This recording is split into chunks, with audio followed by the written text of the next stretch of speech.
దయచేసి గమనించండి. మీరు స్కూల్లో చదువుకున్నప్పుడు టీచర్ మీ క్లాస్లో ఉన్నప్పుడు ఏ ప్రశ్న అయినా మీకు వస్తే ఆ ప్రశ్న మీరు అడగచ్చు. టీచర్, మ్యాథ్స్లో ఈ సమ్ ఏమిటి టీచర్, దీనికి ఎలా ఎక్స్ప్లెయిన్ చేస్తారు, దీని సమాధానం ఏమిటి అని మీరు అడగచ్చు.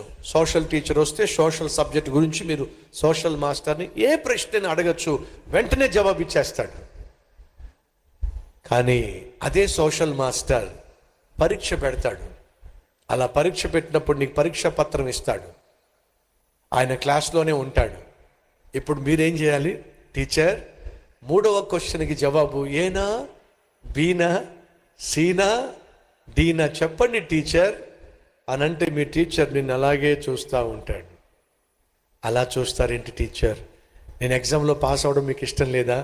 దయచేసి ఈ ప్రశ్నలకు జవాబు చెప్పండి టీచర్ అని అంటే టీచర్ అలాగే చూస్తూ ఉంటారు.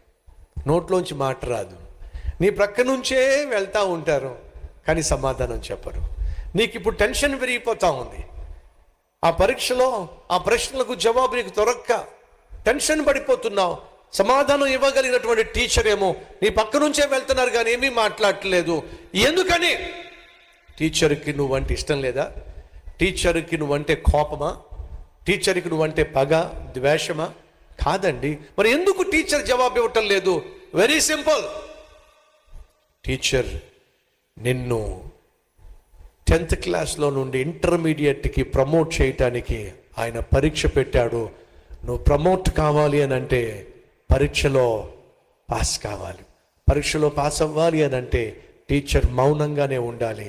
ఈరోజు దేవుడు నీకు పరీక్ష పెట్టాడు కాబట్టే దేవుడు మౌనంగా ఉంటున్నాడు. ఎందుకు దేవుడు ఆ పరీక్ష పెట్టాడు అంటే నువ్వున్న స్థితిలో నుండి ఉన్నత స్థితికి నిన్ను తీసుకుని వెళ్ళాలి అనే ఆశ, అనే ఉద్దేశం, అనే తలంపు దేవుడు కలిగి ఉన్నాడు కాబట్టే దేవుడు నీకు పరీక్ష పెట్టాడు. ఆ పరీక్షే కరువు కావచ్చు, కష్టం కావచ్చు, ఆర్థిక ఇబ్బంది కావచ్చు, అనారోగ్యం కావచ్చు, సడన్గా సమస్యలు రావచ్చు, ఇంటిలో కావచ్చు, ఇంటి బయట కావచ్చు. దేవుడు మౌనంగా ఉండొచ్చు, సమాధానం ఇవ్వకుండా కామ్గా ఉండొచ్చు. ఎందుకు ఇలా జరుగుతుందో నీకు అర్థం కాకపోవచ్చు. దేవుడు నువ్వు ప్రశ్నించవచ్చు, కొన్నిసార్లు అలగొచ్చు. కానీ వినో, దేవుడు నీ జీవితంలో నువ్వు దేవుని చిత్తం చేస్తున్నప్పటికీ కూడా సడన్గా పరిస్థితులు తలక్రిందులు అవుతున్నాయంటే భయపడకండి, దిగులు పడకండి. దేవుడు నిన్ను, నీ విశ్వాసాన్ని పరీక్షిస్తున్నాడు. ఎందుకంటే ఆ పరీక్ష నిన్ను ఘనంగా వాడుకోవాలని, ఆశీర్వదించాలని ఆయన ఉద్దేశించాడు కాబట్టే పరీక్షిస్తున్నాడు. ఒక వస్తువు ప్రజలు వాడుకోవాలి అని అంటే దాన్ని ముందుగా పరీక్షిస్తారు.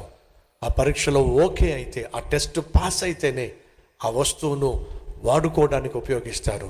నిన్ను, నన్ను, మనలను, మన చుట్టూ ఉన్నటువంటి ప్రపంచానికి ఆశీర్వాదకరంగా, ఆదర్శంగా మార్చాలి అన్న దేవుడు ఖచ్చితంగా ఆయా సమయాల్లో మనలను పరీక్షిస్తాడు.